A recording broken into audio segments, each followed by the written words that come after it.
Whitevale, a sleepy hamlet in the city of Pickering.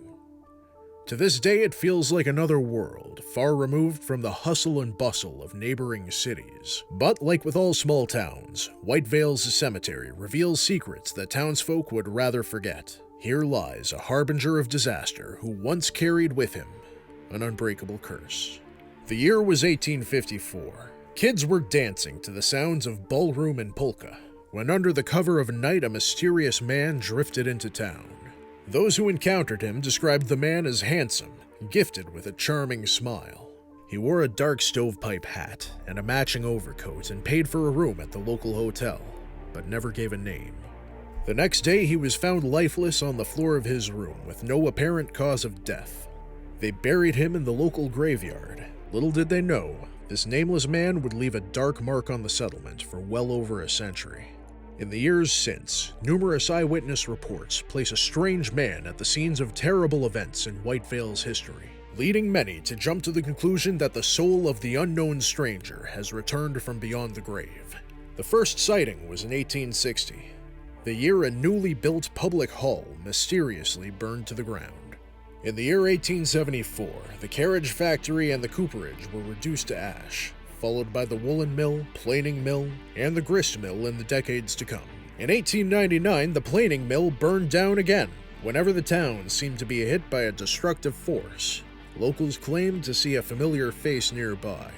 Nobody knows why the stranger's ghost seems to haunt this community. Some speculate that his body was mishandled during the burial process, or that his valuables were stolen before he was laid to rest. Others believed him to be cursed by a witch, or even a warlock, or any other type of magical practitioner. No one will ever know for sure. Destructive events continued well into the 20th century. In 1929, the river flooded, destroying a newly constructed bridge only months after its completion.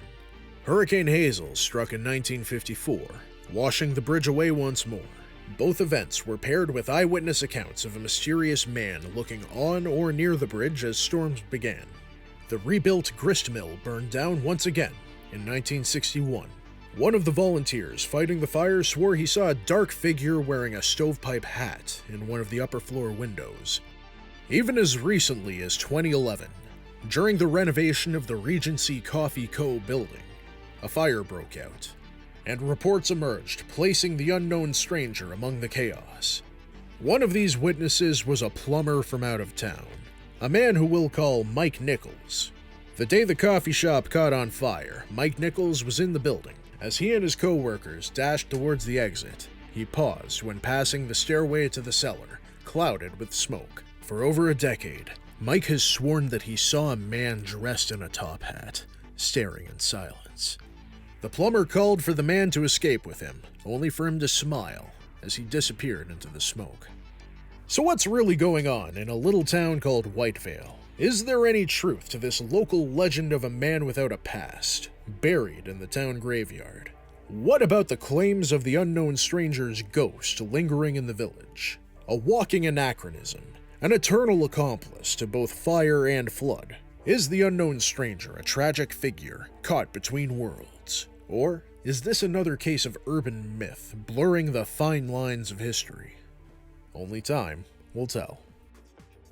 Thanks for watching. If you liked this, you're gonna love some of the other shit I have on my channel, so check it out.